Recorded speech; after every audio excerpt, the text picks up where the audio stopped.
कि मेरे बारे में मैं थोड़ा सा बताना चाहूँगा, लेकिन सबसे पहले भाई शालोम और पास्टर धर्मपाल जी का मैं तहे दिल से शुक्रिया अदा करना चाहता हूँ कि उन्होंने मुझे यहाँ तक बुलाया। मेरी हिंदी थोड़ी अलग है क्योंकि मैं नागपुर से आता हूँ और आपकी हिंदी अलग है, लेकिन कोशिश करेंगे कि हम दोनों को समझने की, आप हमें समझिए और हम आपको समझने की कोशिश करेंगे। और आशा करते हैं कि आज परमेश्वर उसके वचनों के द्वारा हमसे बातचीत करेगा। हमारी जो सेवकाई है वो नागपुर में है, हम लोग नागपुर में काम करते हैं और भाई शालोम जानते हैं। और आप भी नागपुर आ सकते हैं और नागपुर विजिट कर सकते हैं। इतनी ठंडी तो नहीं है, यहाँ कुछ ज़्यादा ही ठंड है, लेकिन आपके लिए नहीं होगी, लेकिन हमारे लिए बहुत ज़्यादा ठंड है। लेकिन परमेश्वर आप सबको आशीष दे। तो कुछ बातों का हम लोग आज देखेंगे परमेश्वर के वचन से। और मैं पहले समय देखना चाहता हूँ कितना हुआ, क्योंकि मैं लेट नहीं करना चाहता हूँ। ओके, तो आप लोग तैयार हैं सुनने के लिए, हाँ या ना? यस। तैयार है, ओके। आज मैं आपको कुछ ऐसी बातें बताऊंगा। मैं सोच रहा था कि यहाँ आके मैं आपको कुछ बाइबल का अध्ययन कराऊंगा और कुछ बाइबल की बातें वो तो हम देखेंगे, लेकिन आज हम लोग कुछ जिंदगी की बातें करेंगे, है ना?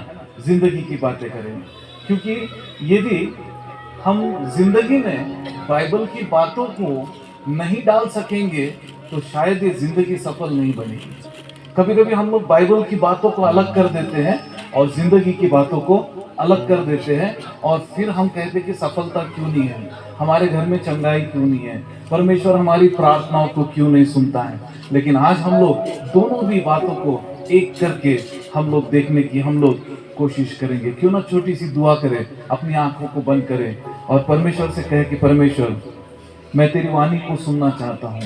परमेश्वर हम तेरी आवाज को सुनना चाहते हैं। परमेश्वर हम तेरी मीठी आवाज को सुनना चाहते हैं। चाहे हमारी जिंदगी में कोई भी गड़बड़ क्यों ना हो, कोई बीमारी क्यों ना हो, कोई समस्या क्यों ना हो, चिंताएं क्यों ना हो, लेकिन प्रभु जी आज इस सुबह के समय आपकी वाणी को सुनना चाहते हैं।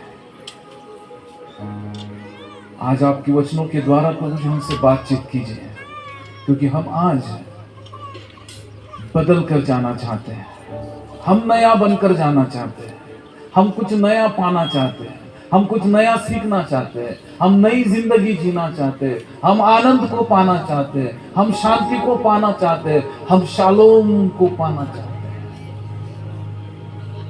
प्रभु जी हम इस कलीसिया को और आज जो भी यहाँ बैठे हैं, जो ऑर्गेनाइजर्स हैं, आज आपका वचन जो जहाँ तक हमारी वाणी जा रही है, उन सभी को आपके पवित्र हाथों में समर्पित करते हुए ये छोटी सी विनती को आपके प्यारे बेटे प्रभु यीशु मसीह के नाम से मांगते हैं। सुनिए और ग्रहण कीजिए। सब मिलके बोलेंगे आमीन, आमीन, आमीन। ओके, दुनिया बदल रही है ना?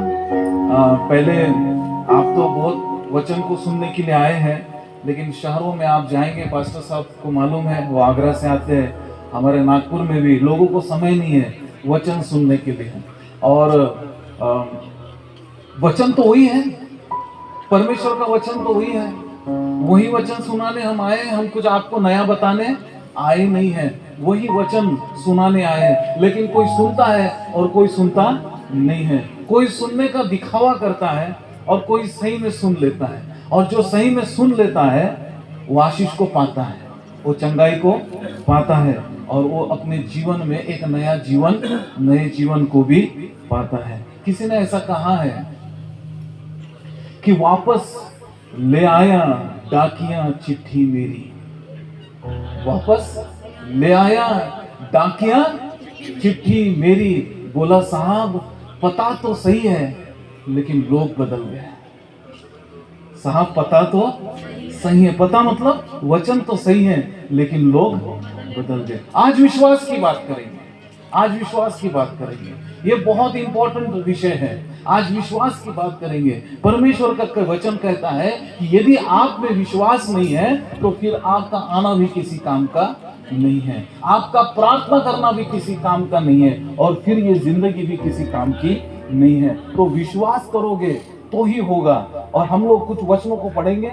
मैं चाहता हूँ जवान लोग, यदि आप मुझे वचन ढूंढने में मदद करेंगे तो हमारा समय बचेगा और फिर हम लोग आसानी से आगे बढ़ पाएंगे। मत्ती की किताब, इसका 17 अध्याय 14 से 21 तक हम लोग पढ़ेंगे। बहुत ही अच्छा वचन है और आज इस वचन पर हम लोग ध्यान लगाएंगे।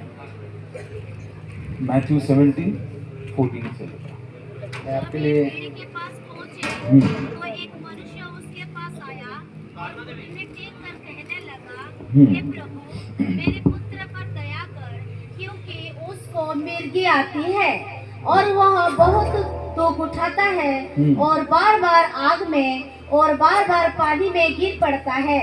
मैं उसको तेरे चेलों के पास लाया था पर वे उसे अच्छे नहीं कर सके। यीशु ने उत्तर दिया, हे अल्पविश्वासी और हठीली लोग, मैं कब तक तुम्हारे साथ रहूंगा, कब तक तुम्हारे सहूंगा, उसे यहाँ मेरे पास लाओ। तब यीशु ने दुष्टात्मा को डांटा और वह उसमें से निकल गई और लड़का उसी घड़ी अच्छा हो गया। तब चेलों ने एकांत में यीशु के पास आकर कहा, हम उसे क्यों नहीं निकल सके? उसने उससे कहा, अपने विश्वास की घटी के कारण, क्योंकि मैं तुमसे सच कहता हूँ, यदि तुम्हारा विश्वास राई के दाने के बराबर भी हो तो इस पहाड़ से कह सकोगे, यहाँ से सरक कर वहाँ चला जा, तो वहाँ चला जाएगा और कोई बात तुम्हारे लिए असंभव ना होगी। बस यही तक। ऐसा लिखा है कि विश्वास कितना होना चाहिए, किसके समान होना चाहिए? राई के दाने के समान होना चाहिए। और वचन कहता है कि यदि राई के दाने के समान यदि हमारा विश्वास है तो आप इस पहाड़ को भी बोलो चले जाओ तो वो चले जाएगा। मतलब इसका मतलब यह है कि राई के दाने के नाई विश्वास का होना बहुत जरूरी है। और यदि हमारे जीवन में कुछ हो नहीं रहा है तो इसका मतलब यह है कि हमारा विश्वास राई के दाने के नाई नहीं है। सीधी सी बात है। आपको बुखार आएगा, आप क्रोसिन की गोली खाओगे। अब क्रोसिन की गोली ओरिजिनल देगा डॉक्टर तो बुखार उतरेगा, और बुखार नहीं उतरा तो शायद आपने गोली खाई नहीं, और गोली खाई फिर भी बुखार उतरा नहीं, इसका मतलब गोली सही नहीं है। कुछ तो प्रॉब्लम है। और इसलिए बाइबल कहती है कि आपका जो विश्वास है वो किसके समान होना चाहिए?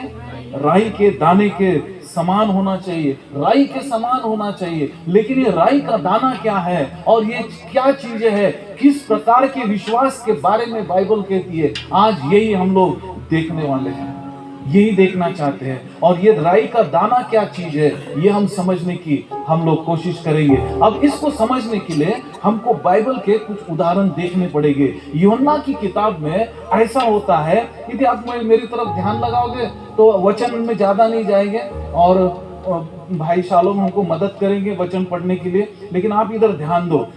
यूहन्ना की किताब इसके 9वें अध्याय में यीशु मसीह जब जा रहे थे तब ये जन्म का अंधा आदमी जो जन्म से ही अंधा था वो यीशु के पास आया और यीशु के पास आके बोलता है, यीशु प्रभु मैं देखना चाहता हूँ। यीशु प्रभु मैं देखना, बोलो मैं देखना चाहता हूँ।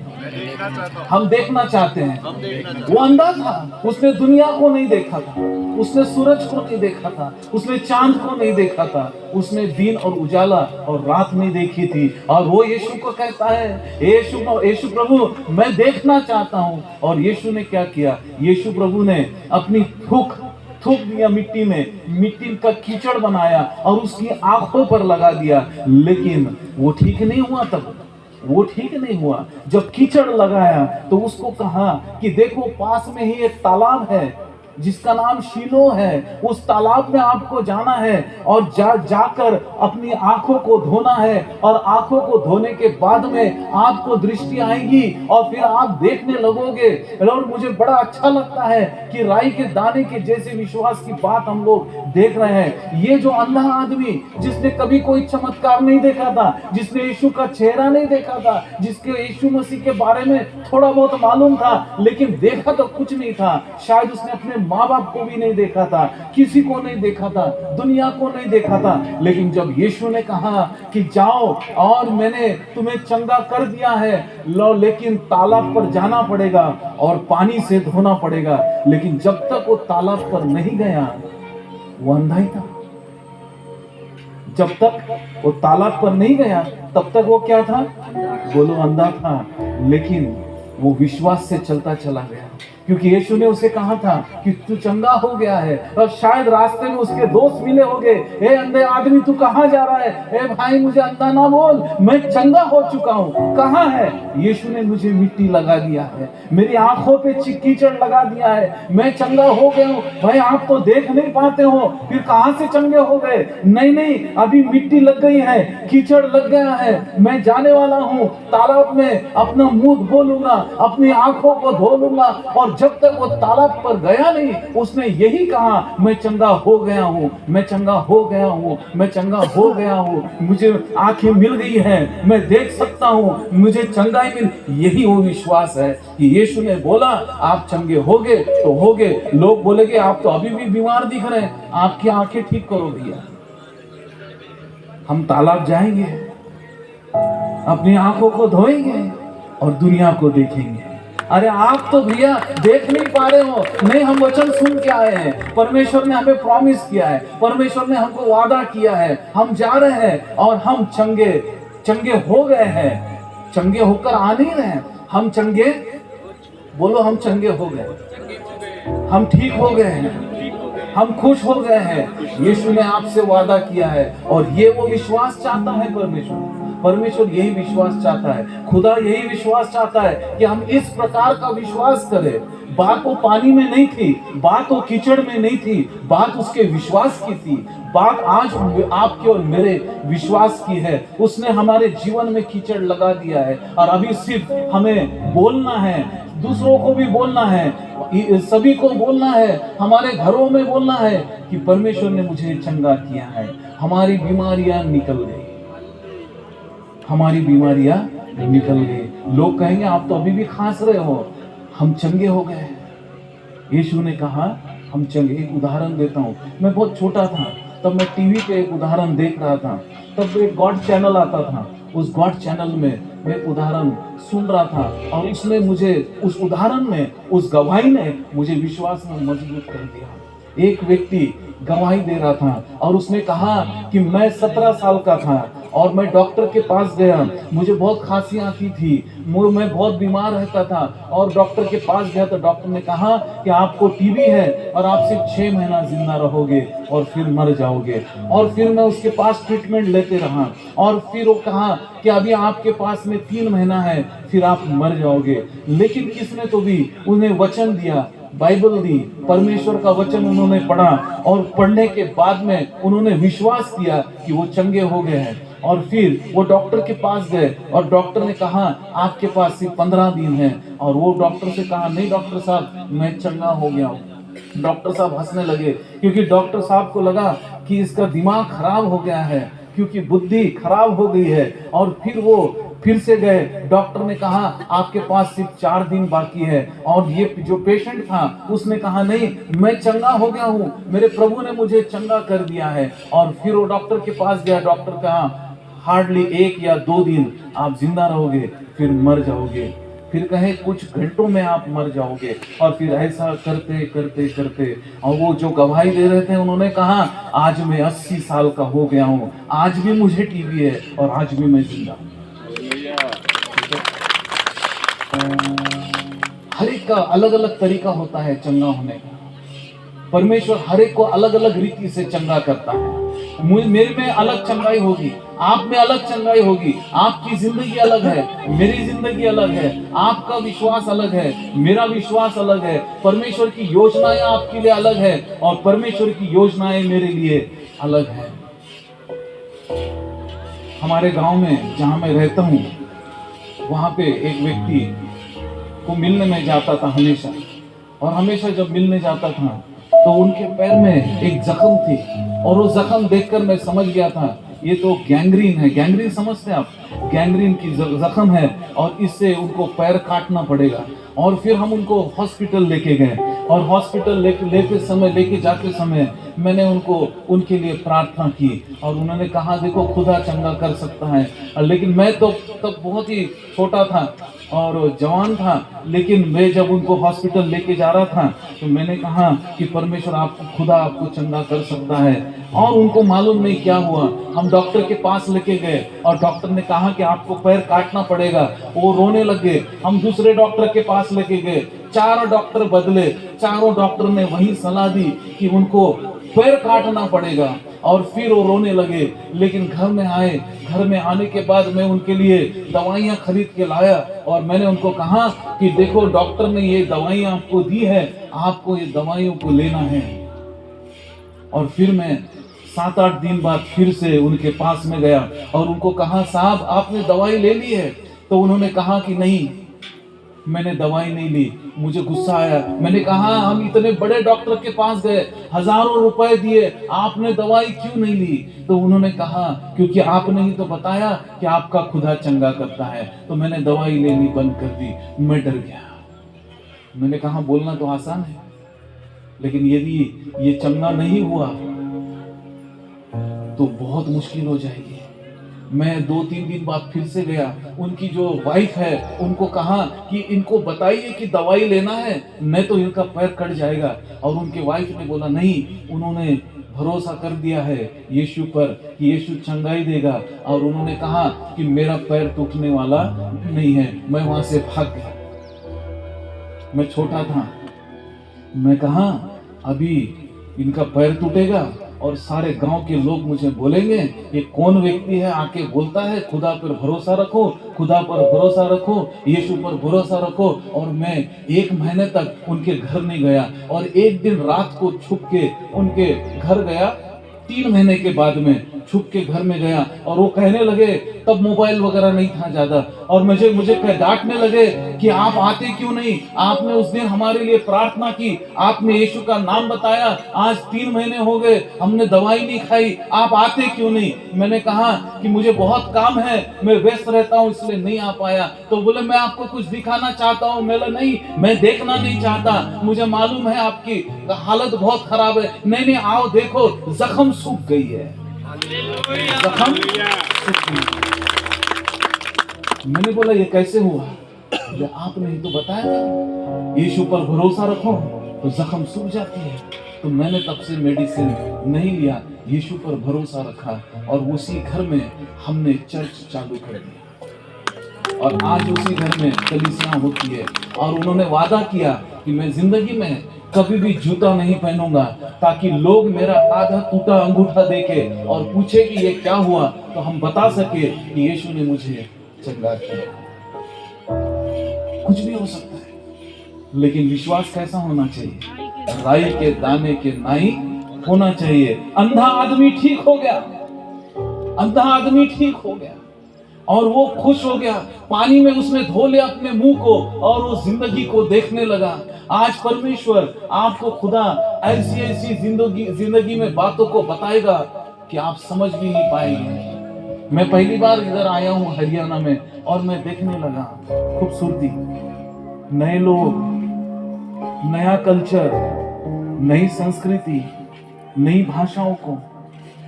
परमेश्वर भी हमें ऐसी नई जगह पर लेके जाएगा, नए लोगों से मिलाएगा, स्वर्ग में लेके जाएगा, और स्वर्ग की बातों को हमें बताएगा।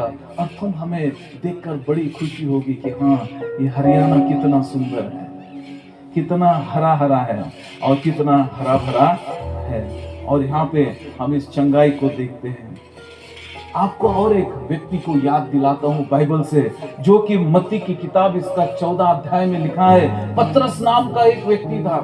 बहुत ही क्या कहते हैं उसे तत्पर रहता था, बहुत ही क्विक रहता था।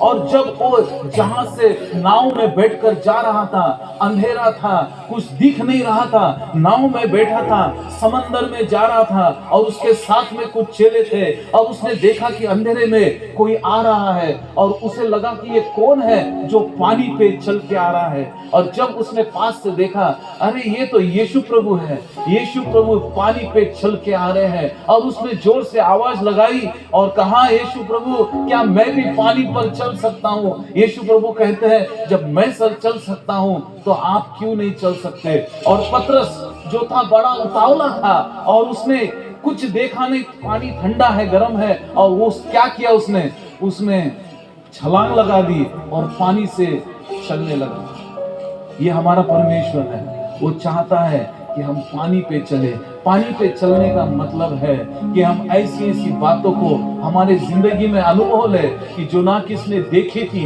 ना देखी है, ना देखेंगे। परमेश्वर, लोग मेरे जीवन को देखकर कहते हैं कि आप कैसे थे और अभी आप कैसे बन गए।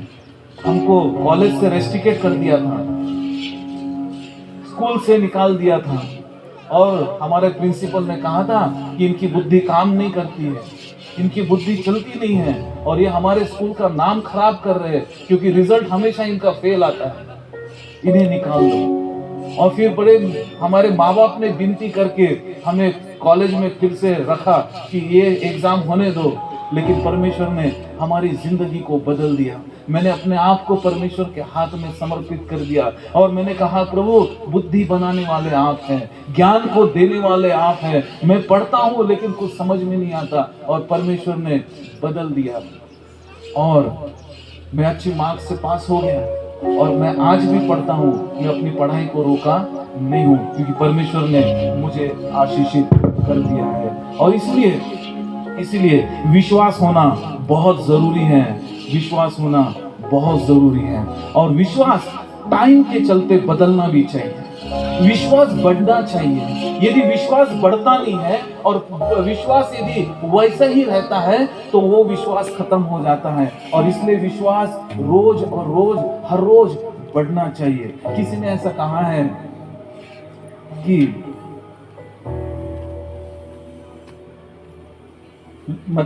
किसी ने ऐसा कहा कि लोगों ने मुझे बताया कि वक्त बदल जाता है। वक्त बदलता है ना सबका, है ना?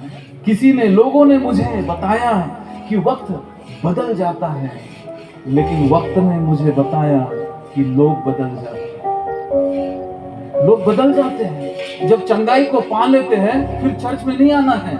जब चंगाई को पा लेते हैं तब हमको यहाँ नहीं आना है क्योंकि अभी चंगाई मिल गई। जब चंगाई नहीं मिलती तब आते हैं। नहीं पास्टर साहब हमारे लिए प्रार्थना करो, नहीं, हमारा विश्वास बढ़ते चला जाना चाहिए। एक बहुत इंपॉर्टेंट बात आपने अब्राहम के बारे में सुना है?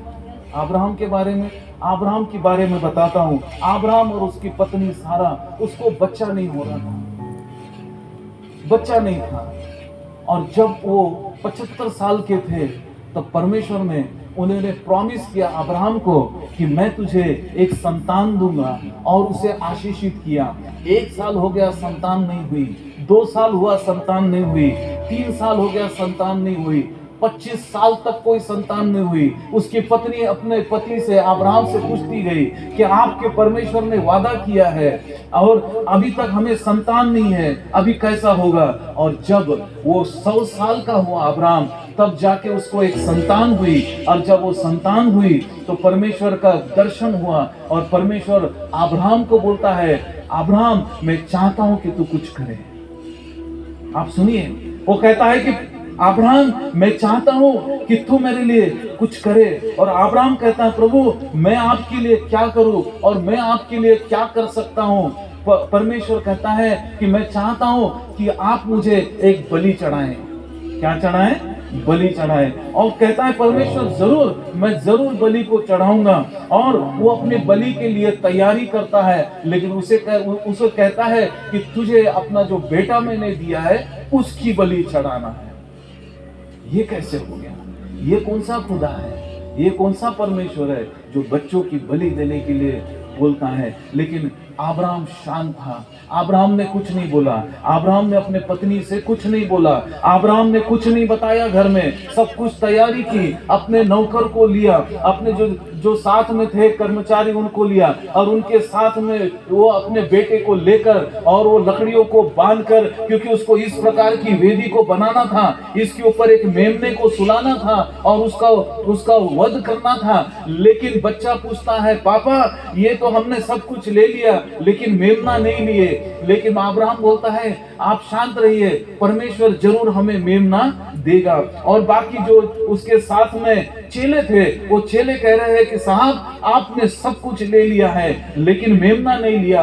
अब्राहम कहता है, आप चलते चले जाओ, परमेश्वर हमारे साथ में है। और फिर वो पहाड़ी के पास में गए और पहाड़ी के पास में रुक गए, वहां पे डेरा डाल दिया।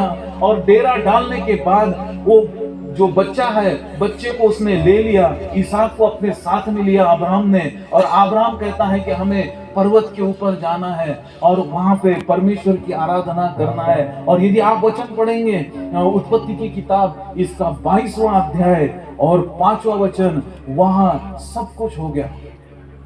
डेरा डाल दिया, पहाड़ी के ऊपर जाना है, अब्राहम को और उसके बच्चे को जाना है। और अब्राहम को क्या करना है? अपने बच्चे की बलि चढ़ाना है। और अब्राहम को वो जो नौकर थे, नौकर को क्या बोलते हैं यहाँ पे, जो काम करते हैं उनके लिए, हाँ?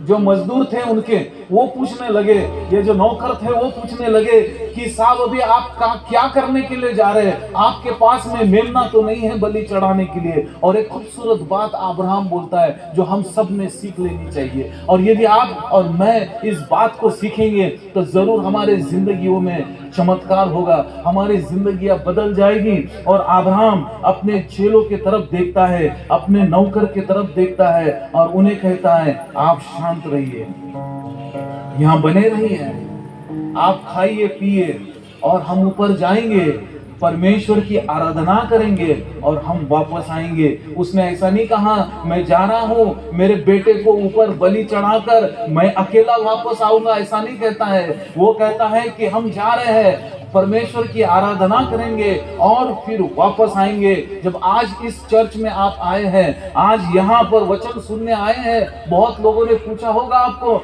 आप कहाँ जा रहे हैं, तो उनको बता देना हम जा रहे हैं और चंगे होके आ रहे हैं। हम जा रहे हैं और आराधना करके वापस आएंगे। हम दुखी दुखी जा रहे हैं लेकिन खुश होकर वापस आएंगे। हम जिस हालात में हैं उस हालात में जा रहे हैं लेकिन परमेश्वर की शांति को लेकर हम वापस आ रहे हैं। अब्राहम बोलता है मैं वापस आऊंगा, हम दोनों वापस आएंगे। और वैसा ही होता है, अब्राहम और उसका बेटा ऊपर जाते हैं, ऊपर पहाड़ी के ऊपर, और जब बलि देने का समय आता है तो परमेश्वर उनको एक मेमना दिखाता है और वो मेमने को लेते हैं, बलि चढ़ाते हैं और वापस आते हैं। और फिर जो लोग हैं, नौकर है, वो बड़ी हैरानी में गिर जाते हैं कि इनके पास मेमना नहीं था तो ऊपर क्या बलि चढ़ा के आए। मुझे नहीं मालूम अब्राहम के जीवन में क्या चल रहा होगा। अब्राहम डरा होगा या नहीं डरा। हम लोग छोटी छोटी बातों से डर जाते हैं और हम लोग प्रार्थना तो करते हैं लेकिन व्हाट्सएप पे मैसेज डालते हैं, हमारे लिए प्रार्थना करो, हमारे लिए प्रार्थना करो, हमारे लिए प्रार्थना करो। हमारे जीवन में ऐसा चल रहा है, हमारे जीवन में वैसा चल रहा है, हम बहुत दुखी हैं, हम ऐसा है वैसा है, बहुत कुछ हम लोग लिखते हैं। लेकिन नहीं, यदि आपने यहाँ आए हैं, आपने परमेश्वर के वचन को ग्रहण किया है और यदि आपने विश्वास रखा है तो कहो कि हम वचन सुनने जा रहे हैं और खुशी खुशी वापस लौटेंगे। हम प्रार्थना करने जा रहे हैं और चंगे होकर वापस लौटेंगे। हम खाली हाथ जा रहे हैं लेकिन भरे हाथ वापस आने वाले हैं। हम पर्वत पर जा रहे हैं, आराधना करेंगे और फिर हम लोग वापस आएंगे। परमेश्वर आप सबको आशीष दे। मुझे नहीं मालूम कि आज आप आपके दिलों में क्या लेकर आए हैं, आप क्या बोझ लेकर आए हैं। मुझे नहीं मालूम कि आप किस बीमारी को लेकर आए, मुझे नहीं मालूम कि आप किस टेंशन को लेकर आए, मुझे नहीं मालूम कि आप किस चिंता को लेकर आए, लेकिन मुझे ये मालूम है क्योंकि आप विश्वास से आए हैं तो इस विश्वास के द्वारा वो प्रभु आपको चंगाई देगा। और जिस रीति से आप आए हैं उस रीति से आप वापस नहीं जाएंगे। आप हरे भरे होकर जाएंगे, आप खुश होकर जाएंगे, आप चंगाई को लेकर जाएंगे, परमेश्वर के वरदानों को लेकर जाएंगे और परमेश्वर की आशीषों को आप लेकर जाएंगे। और इसलिए डरने की कोई बात नहीं, लेकिन विश्वास हमारा कैसा होना चाहिए? राई के दाने के नाई होना चाहिए। किसके समान होना चाहिए? किसके समान होना चाहिए? अब्राहम के समान विश्वास होना चाहिए। विश्वास किसके नाई होना चाहिए?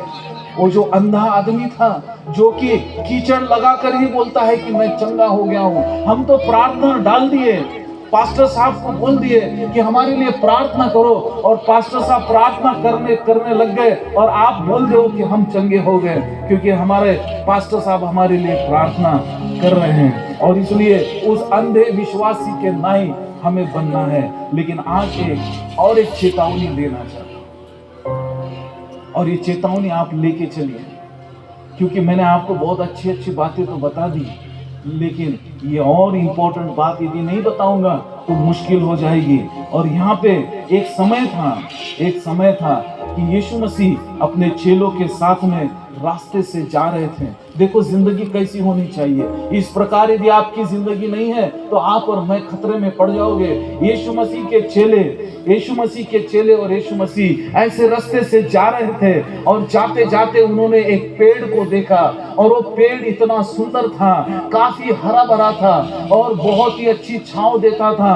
काफी बड़ा वो पेड़ था, क्योंकि वो पेड़ के पीछे किसी ने काफी मेहनत की थी, उसे खाद डाला था, पानी दिया था, अच्छी जगह पर वो पेड़ लगाया था। और यीशु मसीह और अपने चेलों के साथ जब जाते हैं तो उस पेड़ के तरफ रुकते हैं और कहते हैं मुझे भूख लग गई है, मुझे खाना होना, मुझे फल चाहिए। लेकिन जब उस पेड़ की तरफ देखते हैं तो उस पेड़ में एक भी फल न था, एक भी फल न था। और यीशु मसीह ढूंढते रहे कि कहीं इस पेड़ में कोई फल तो नहीं है। लेकिन जब उन्होंने देखा ये पेड़ हरा भरा तो है, लेकिन इसमें कोई फल नहीं है, तो उसने उस पेड़ को शापित कर दिया और वो पेड़ सूख गया। मेरे प्रिय भाइयों और बहनों, हमारे जीवन में यदि फल नहीं है, हमारे जीवन में आशीष नहीं है, हमारे जीवन में हमारा जीवन फलदायी नहीं है, परमेश्वर की आशीषों को प्रदर्शित नहीं करता है, परमेश्वर की बातों को जताता नहीं है, और हमारी जिंदगी सूखे पेड़ के नाई हो जाएगी।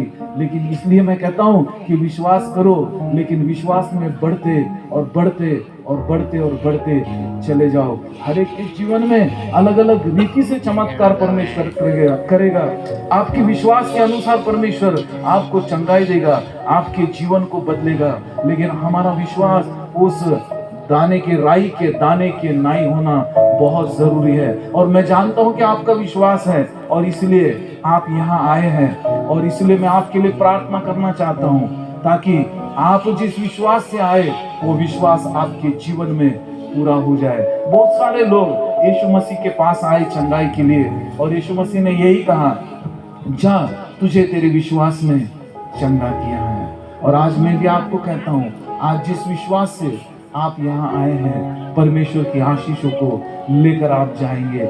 लेकिन ध्यान रखिए, राई के दाने के नाई भरोसा, राई के दाने के नाई विश्वास होना हमारा बहुत जरूरी है। यदि आपने यीशु पर भरोसा किया है तो मान लो कि आपकी जिंदगी बदल गई है, मान लो वो सारे बंधन टूट गए हैं, मान लो कि परमेश्वर ने आपको एक नया जीवन दे दिया है। क्यों ना हम अपनी आंखों को बंद करें और मैं आपके लिए प्रार्थना करूं। Hallelujah, hallelujah. प्रभु जी, आज की सुबह के समय आपके वचनों के लिए धन्यवाद देते हैं। प्रभु जी, आपका वचन सत्य वचन है। हर एक वचन, हर एक शब्द जो लिखा है प्रभु जी, वो एक सत्य वचन है। आपका वचन कहता है कि हमें जीवन में कुछ देखना है तो हमें राई के दाने के नाई हमारा भरोसा विश्वास होना बहुत जरूरी है।